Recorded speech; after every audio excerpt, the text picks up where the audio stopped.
Catholics. Thanks for tuning in to our next conversation about the scriptures for, is it the sixth Sunday, Ordinary Time? Sixth Sunday, Ordinary Time rolls on. Yes. 1, 2, 3, 4, 5, 6. Are you ready for this one? Yes. You don't sound... I think I'm ready. You don't sound... Okay. I think I'm ready. Okay, we'll go with it.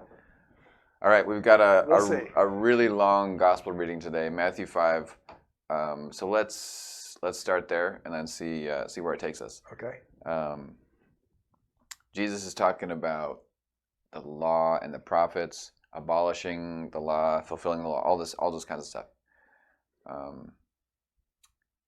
He says, I've not come to abolish the law, but to fulfill the law. So for me, I think it's pretty easy to see how Jesus fulfills the prophets. Like he fulfills prophecies about himself. Like if there's a prophecy, the Messiah is going to be born in Bethlehem. Jesus is born in Bethlehem. But how does Jesus fulfill the law? How does he fulfill? Well, I think what he has done in this gospel especially, and I think going back to the prophets thing, I think he does that by absolutely telling us what the Father wants us to hear. I think that's the great aspect of him being the prophet. But what he does here with the law is he raises himself above the law. There's a book that's written recently by a Jewish rabbi who was fascinated by Jesus. But as soon as he read this and the Sermon on the Mount, he says, I can't abide Jesus anymore because Jesus is now above the law. And he Jesus, what do you mean Jesus is above the law? He's saying the law doesn't apply to him, or? Well, he fulfills it in the sense that he said, you heard it said, yeah. I'm telling you now something different. Yeah. He fulfills the law. He doesn't say something different. He kind of takes it to the next level. Right. Okay, for instance, let's give an example. You've heard that it was said, "You shall not kill," but I tell you, whoever is angry with his brother, which is another level deeper or maybe higher than the law is. Thou shalt not kill. And so Jesus set it up so that I think first of all that's impossible for us to do. If you read, we're going to read each of those things on Sunday. All of it is set up so that it's impossible for us to do without him.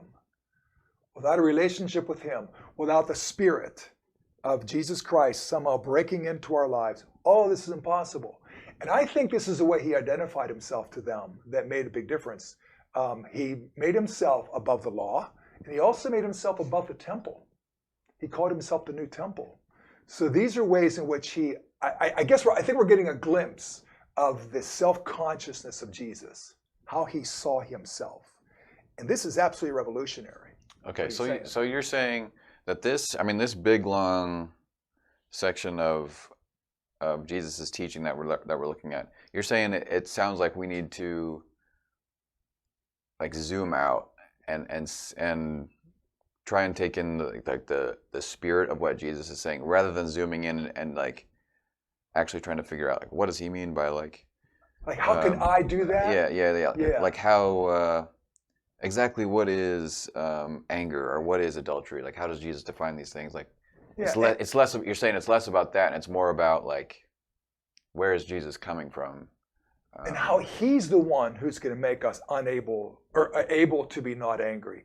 He doesn't say anything about that, does he? I mean, except at the beginning, he says, not yet. I mean, I bet eventually he's like saying, don't be angry, don't be lustful, all those different things he's saying not to do there. And we're all thinking, it's hard, I can't do that. Yeah. And eventually, I think the great line in the gospel today is, I have not come to abolish, but to fulfill. And so I think he's saying there that he himself, the person. And so I guess what I'm trying to say is, here's the great revolution of Jesus Christ. And Alexander Schmemann, who you know very well, has said this in his book. I read one book by him. Yes. That's enough. Qualifies as that's a lot, because he has a lot in his books. But he said that Christianity is the religion above all religions, or it's a life that excludes all religions, or makes all religions obsolete.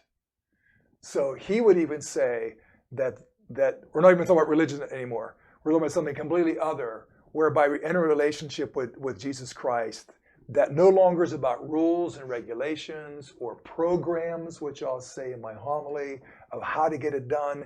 It's about this encounter with him that changes absolutely everything. Wait, That's what I think he's saying. you're saying it's not about the law or the commandments anymore. I know. Jesus says, whoever breaks one of the least of these commandments and teaches others to do the same right. will be called least. And you're right. And you're not going to break them. Or I think it's this way. Like for example, myself as a priest, I don't know. I mean, in speaking to the parish and my homilies, I don't moralize a whole lot about things. Don't do this, do that, and a lot of moralizing. Because I think if they allow the Spirit to break into their lives and allow the Spirit to give them this relationship with Jesus Christ, they'll keep the commandments. We will keep the commandments. We'll be convicted to do it. And it isn't like I'm just going to try to do it myself. Like I'm going to somehow bear down and white knuckle it, and I'm going to be able to keep these things. Because you can't. You can't do any of that unless you're in this relationship. And I think that's what he's saying. But if you're in the relationship, you won't do it. You won't do it.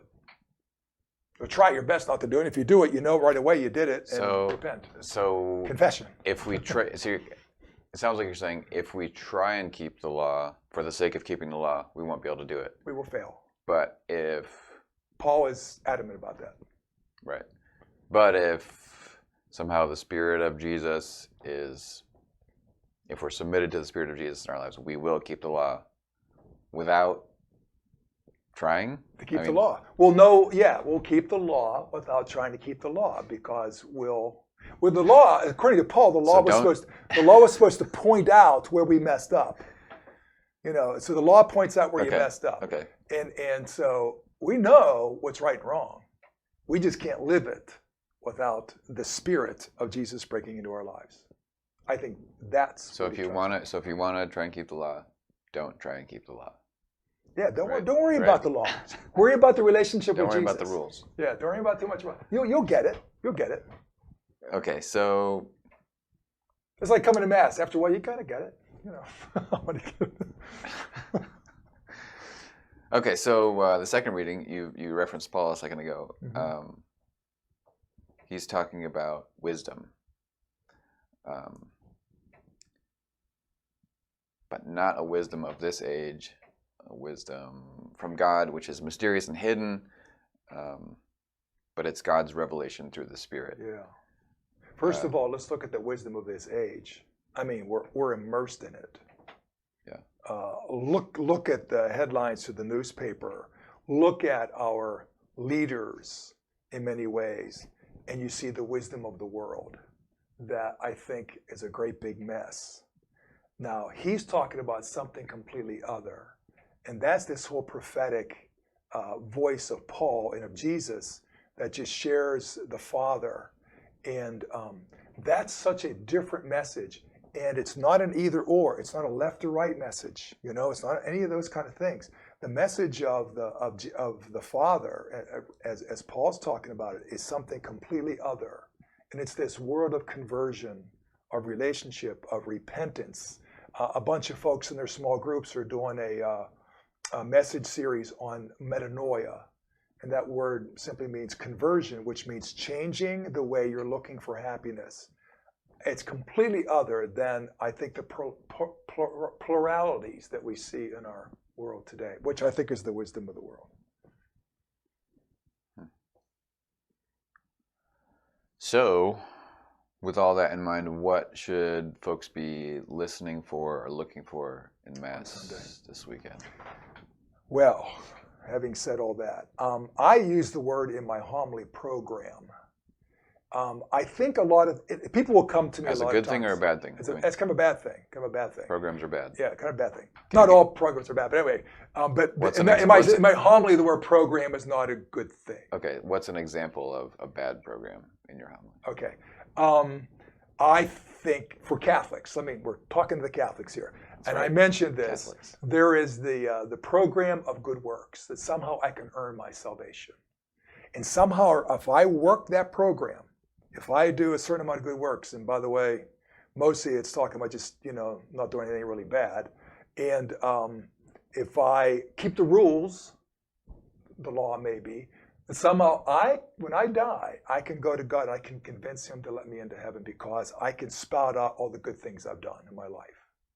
That's a program of good works that does not work. That is false. And what I was going to say, a lot of times people will come and they'll say, Father, I want to know how to pray, okay? Tell me the rules, tell me the program, tell me what I got to do in 5 minutes here, and I'm going to go out and I'm going to master all of prayer. There is no program. I mean, you want to follow a program, you're just going to do it for a while and just stop doing it. And people think, well, if I do this kind of prayer or the Lectio Divina or the Rosary or I light a certain amount of candles over there, none of them are bad. But if you make them a program that's going to somehow make it all work, it's artificial in a sense. The word artificial, that's a good word, artificial, that it won't work. And I want to say to them that it's all about relationships. It's all about conversion. That Christianity is no longer about a program. So you're using the word program in a negative sense, referring to some artificial way of... That's a good word. I just thought of that. Artificial way of achieving what? Holiness, God, salvation, in a fashion that will never work. And I think the law... Compared to a relationship with Jesus. Yes. Which means we got to battle it out. So a relationship with Jesus is not a program. I think it's the anti-program. It's the exact opposite of a program. Can you explain why? Because a real relationship, and we're all in them somewhere along the way, everybody would agree, can never be programmed. I want to program my friendship. In other words, I'm going to follow a set of patterns and I'm going to have the perfect friendship. Never happen. How is a program different than a routine? Or a liturgy? I would say a routine. No, I think my prayer life has a routine to it. And I don't think a routine's all bad. So that's what I'm saying. Like you can program a relationship to some extent if the program is, if you think of it as a routine. And I mean, like for example, pray at a certain time every day. You do that, and if you go to mass every Sunday, that's routine. Yeah. So how is that different? I think the key word there is artificial. I think the program, and I'm going to use that word. I'm going to change my homily around. I'm going to use that word. You mean you've already written your homily? I've already written. Yeah, I've already written. Yes, I wrote it. So I'm going to use that word in there. A program that I'm talking about is artificial. A routine can be good. I can be in a relationship that we call each other every Thursday afternoon at 3 and we talk. That could be a routine, but it doesn't have to be a program. If it's just a program that all phone calls that happen at 3 o'clock on Thursday afternoon are going to create the best programs, or best friendships, that's a program. Artificial, as opposed to authentic, relational. I think I mean it that way. As you can see, we're trying to find words to talk about all this. Yeah. I think I know what you mean, but it is hard to describe. Yeah.